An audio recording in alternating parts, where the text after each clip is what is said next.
Napansin mo ba yung ngipin mo na parang may maitim na pasta?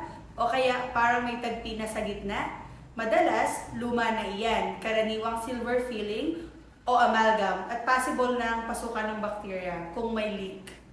Ang tanong sa picture is, pwede o possible pa ba itong ipasta?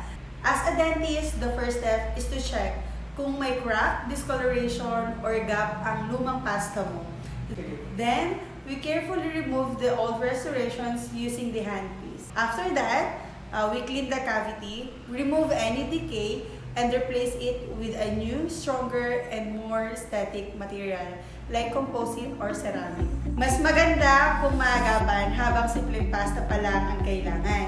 Kung meron kang ganitong sintomas, magpa-consult ka na agad. I-check natin kung pwede pang ipasta o kailangan na ng ibang treatment para masagip ang ngipin mo. Hi! I'm Dr. Jellica T. Corsiga, one of the dentists here at Emmanuel Dental Center.